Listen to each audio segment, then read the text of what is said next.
प्रधानमंत्री नरेंद्र मोदी ने आज गणतंत्र दिवस समारोह में शामिल होने वाले एनसीसी कैडेटों, एनएसएस के स्वयंसेवियों, कलाकारों तथा जनजातीय समुदाय के अतिथियों से मुलाकात की। विदेश मंत्री डॉक्टर एस जयशंकर ने कहा, इंडोनेशिया के राष्ट्रपति प्रबोवो सुबियांतो का गणतंत्र दिवस समारोह में मुख्य अतिथि के रूप में शामिल होना दोनों देशों के बीच प्रगाढ़ मित्रता का उपयुक्त अवसर है। मध्य प्रदेश सरकार ने उज्जैन, मैहर, ओंकारेश्वर, ओरछा, चित्रकूट सहित 17 धार्मिक नगरों में शराब बिक्री पर प्रतिबंध लगाया। दिल्ली विधानसभा चुनाव के लिए वरिष्ठ राजनीतिक नेता मतदाताओं को अपने पक्ष में करने के लिए रैलियां और रोड शो कर रहे हैं। छत्तीसगढ़ के बीजापुर जिले में सुरक्षा बलों ने 14 माओवादियों को गिरफ्तार किया। भारतीय बल्लेबाज स्मृति मंधाना और ऑलराउंडर दीप्ति शर्मा को आईसीसी की महिला cricket one day team of the year में शामिल किया गया। और ऑस्ट्रेलियन ओपन टेनिस में पुरुष सिंगल्स खिताब के लिए यानिक सिनर और अलेक्जेंडर ज़्वेरेव के बीच मुकाबला होगा।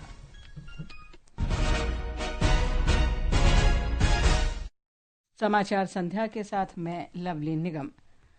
प्रधानमंत्री नरेंद्र मोदी ने आज नई दिल्ली में अपने आवास में गणतंत्र दिवस समारोह में शामिल होने वाले एनसीसी कैडेट्स, एनएसएस के स्वयंसेवियों, कलाकारों तथा जनजातीय समुदाय के अतिथियों से मुलाकात की। बातचीत के दौरान प्रधानमंत्री ने राष्ट्रीय एकता और विविधता पर जोर दिया तथा सभी प्रतिभागियों से विभिन्न राज्यों के लोगों के साथ संवाद करने का अनुरोध किया, जिससे एक भारत श्रेष्ठ भारत की भावना को मजबूती मिल सके। उन्होंने कहा कि ऐसे संवाद से समझ बढ़ेगी और एकता बनेगी, जो राष्ट्र की प्रगति के लिए महत्वपूर्ण है। इस वर्ष के गणतंत्र दिवस समारोह में सांस्कृतिक विविधता और सैन्य शक्ति का प्रदर्शन किया जाएगा। समारोह में संविधान की 75वीं वर्षगांठ और जन भागीदारी की झांकी भी प्रस्तुत की जाएगी। इस वर्ष विभिन्न राज्यों और केंद्र सरकार की 31 झांकियों का मुख्य विषय स्वर्णिम भारत विरासत और विकास है। गणतंत्र दिवस परेड में जयति जय मम भारतम प्रस्तुति में इस वर्ष 5000 से अधिक कलाकार 50 से ज्यादा भारतीय नृत्य पेश करेंगे। विदेश मंत्री सुब्रमण्यम जयशंकर ने इंडोनेशिया के राष्ट्रपति प्रबोवो सुबियांतो से आज नई दिल्ली में मुलाकात की। डॉक्टर जयशंकर ने सोशल मीडिया पर कहा कि इंडोनेशिया के राष्ट्रपति भारत के 76वें गणतंत्र दिवस समारोह में मुख्य अतिथि के रूप में शामिल होंगे। ये दोनों देशों की मित्रता का प्रतीक है। उन्होंने कहा कि राष्ट्रपति प्रबोवो के निर्देशों पर और दोनों देशों की भावना से दोनों देशों के बहुआयामी संबंधों का विकास हुआ है। श्री प्रबोवो कल 4 दिन की यात्रा पर नई दिल्ली पहुंचे। विदेश राज्य मंत्री पवित्रा मार्गरीटा ने हवाई अड्डे पर उनका स्वागत किया। यात्रा के दौरान श्री प्रबोवो राष्ट्रपति द्रौपदी मुर्मू और प्रधानमंत्री नरेंद्र मोदी से भी मुलाकात करेंगे। विदेश सचिव विक्रम मिस्री रविवार को चीन की 2 दिन की यात्रा पर होंगे। विदेश मंत्रालय के प्रवक्ता रणधीर जायसवाल ने नई दिल्ली में बताया कि विदेश सचिव चीन में अपने समकक्ष के साथ सभी द्विपक्षीय हितों से संबंधित मुद्दों पर चर्चा करेंगे। बांग्लादेश सीमा पर तारबंदी के सवाल पर विदेश मंत्रालय के प्रवक्ता ने कहा कि इस संबंध में भारत और बांग्लादेश के बीच कई समझौते किए गए हैं। अपराध संबंधी घटनाओं को रोकने के लिए सीमा पर तारबंदी आवश्यक है। उन्होंने कहा कि दोनों देशों की सीमा पर समझौतों के अनुसार तारबंदी की गई।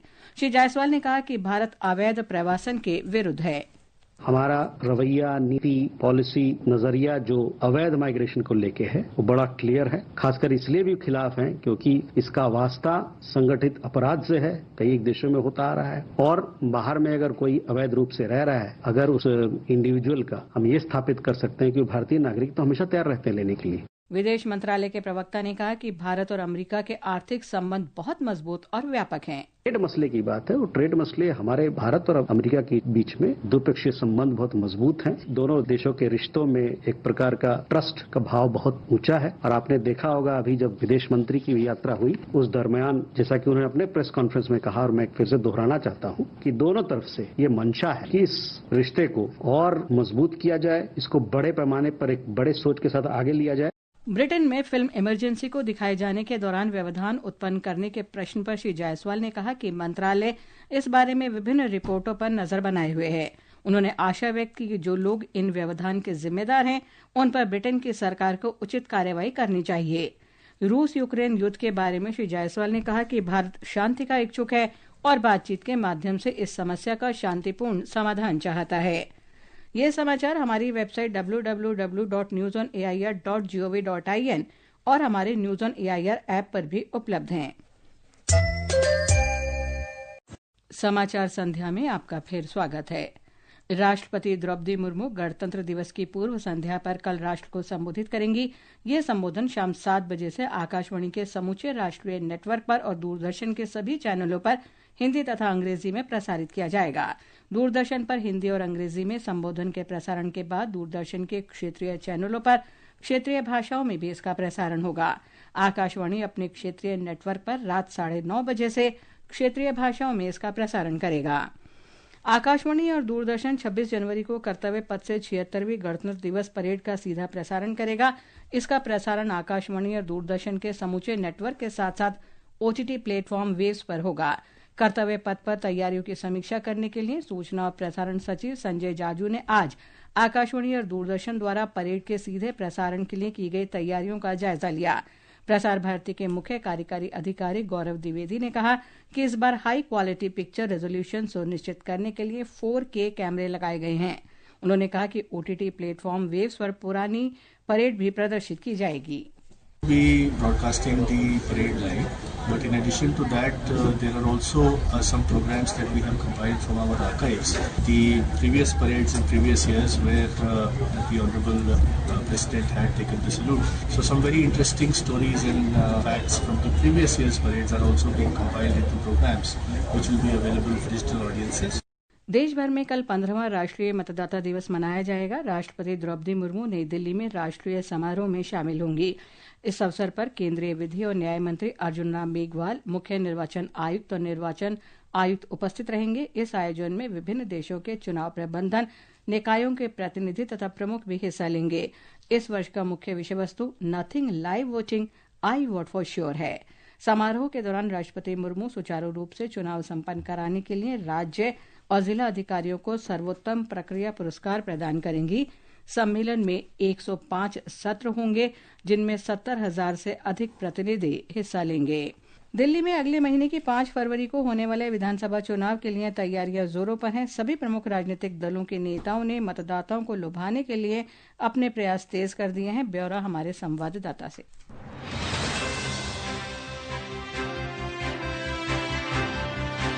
दिल्ली विधानसभा चुनाव के लिए प्रचार जोरों पर है। भाजपा, आम आदमी पार्टी, कांग्रेस और अन्य दलों के प्रमुख नेता और उम्मीदवार मतदाताओं को लुभाने के लिए रोड शो, घर घर जाकर प्रचार और जनसभाएं कर रहे हैं। भाजपा के वरिष्ठ नेता और उत्तराखंड के मुख्यमंत्री पुष्कर सिंह धामी ने आज पटेल नगर क्षेत्र में एक जनसभा को संबोधित किया। भाजपा के वरिष्ठ नेता और पूर्व केंद्रीय मंत्री अनुराग सिंह ठाकुर ने भी मंगोलपुरी, नई दिल्ली और द्वारका में जनसभाएं की। दूसरी ओर आम आदमी पार्टी के राष्ट्रीय संयोजक और दिल्ली के पूर्व मुख्यमंत्री अरविंद केजरीवाल ने नजफगढ़, उत्तम नगर और द्वारका निर्वाचन क्षेत्रों में रोड शो कर पार्टी उम्मीदवारों के पक्ष में वोट मांगे। आम आदमी पार्टी के सांसद संजय सिंह ने मंगोलपुरी क्षेत्र में एक जनसभा को संबोधित किया। वहीं दिल्ली कांग्रेस के पूर्व अध्यक्ष अनिल चौधरी ने पटपड़गंज विधानसभा क्षेत्र में घर घर जाकर लोगों से वोट देने की अपील की। अनुपम मिश्र के साथ सकलेन अख्तर, आकाशवाणी समाचार, दिल्ली।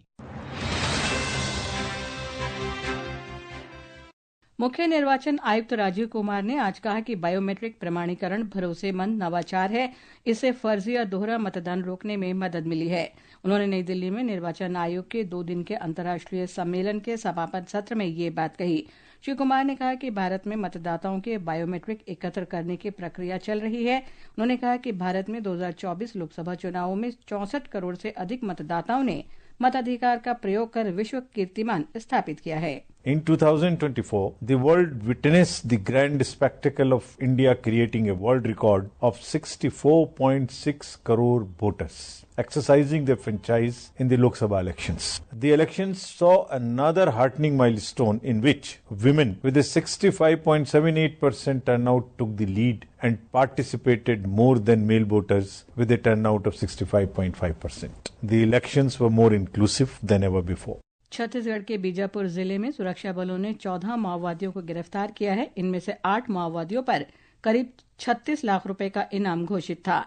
इन सभी को उसूर थाना क्षेत्र के चिकमेटला, नादापल्ली और मल्लमपेटा के जंगलों से गिरफ्तार किया गया। गिरफ्तार माओवादियों पर उसूर नादापल्ली मार्ग पर विस्फोटक लगाने का आरोप है। मध्य प्रदेश सरकार ने 17 धार्मिक नगरों में शराब की बिक्री पर प्रतिबंध लगा दिया है। मंत्रिमंडल की बैठक में आज ये निर्णय लिया गया। ये निर्णय 1 अप्रैल से लागू होगा। राज्य में 17 धार्मिक नगरों की 47 शराब की दुकानें पूरी तरह बंद रहेंगी। मुख्यमंत्री डॉक्टर मोहन यादव ने संवाददाताओं को इसकी जानकारी दी।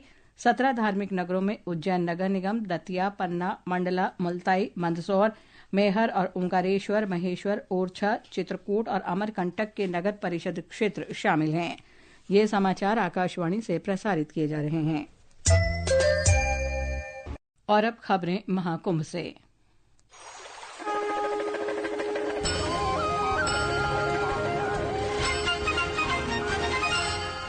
प्रयागराज में महाकुंभ में शामिल होने के लिए प्रतिदिन बड़ी संख्या में श्रद्धालु और तीर्थयात्री पहुंच रहे हैं। हमारे संवाददाता ने बताया है कि महाकुंभ में स्वच्छता बनाए रखना सरकार की सर्वोच्च प्राथमिकता है।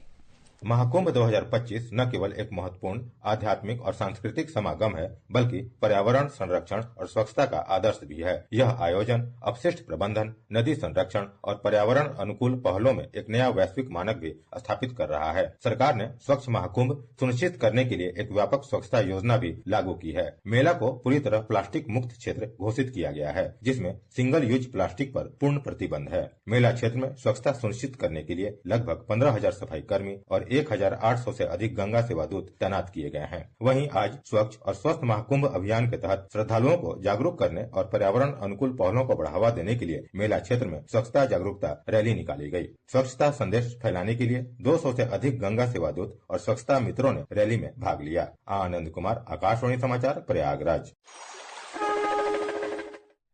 सूचना और प्रसारण मंत्री अश्विनी वैष्णव ने आज कहा कि निवेशक प्रौद्योगिकी, सेमीकंडक्टर, एआई, इलेक्ट्रॉनिक्स, विनिर्माण, अनुसंधान और डिजाइन सहित कई क्षेत्रों में रुचि दिखा रहे हैं। श्री वैष्णव ने कहा कि वैश्विक भू राजनीतिक और भू आर्थिक परिदृश्य में दावोस एक बहुत ही महत्वपूर्ण मोड़ पर है। ऑस्ट्रेलियन ओपन टेनिस टूर्नामेंट के पुरुष सिंगल्स फाइनल में रविवार को जर्मनी के अलेक्जेंडर ज़्वेरेव का सामना इटली के यानिक सिनर से होगा। महिला सिंगल्स फाइनल में कल बेलारूस के आर्याना साबालेंका और अमेरिका की मेडिसन कीज आमने सामने होंगी। क्रिकेट में भारतीय महिला स्टार बल्लेबाज स्मृति मंधाना और हरफनमौला दीप्ति शर्मा को आईसीसी की महिलाओं की साल की सर्वश्रेष्ठ एक दिवसीय टीम में शामिल किया गया है। स्मृति मंधाना ने 2024 में शीर्ष स्थान हासिल किया था। अंत में मुख्य समाचार एक बार फिर। प्रधानमंत्री नरेंद्र मोदी ने कहा कि जिम्मेदार नागरिक के रूप में कर्तव्यों का निर्वहन विकसित भारत के लक्ष्य को प्राप्त करने की कुंजी है। श्री मोदी ने एनसीसी कैडेट्स, झांकी कलाकारों और गणतंत्र दिवस समारोह में अन्य अतिथि के साथ बातचीत की। विदेश मंत्री डॉक्टर एस जयशंकर ने कहा, इंडोनेशिया के राष्ट्रपति प्रेबोवो सुबियांतो का गणतंत्र दिवस समारोह में मुख्य अतिथि के रूप में शामिल होना दोनों देशों के बीच प्रगाढ़ मित्रता का उपयुक्त अवसर है। मध्य प्रदेश सरकार ने उज्जैन, मैहर, ओंकारेश्वर, ओरछा, चित्रकूट सहित 17 धार्मिक नगरों में शराब बिक्री पर प्रतिबंध लगाया। छत्तीसगढ़ के बीजापुर जिले में सुरक्षा बलों ने 14 माओवादियों को गिरफ्तार किया। इसके साथ ही समाचार संध्या का ये अंक समाप्त हुआ। नमस्कार।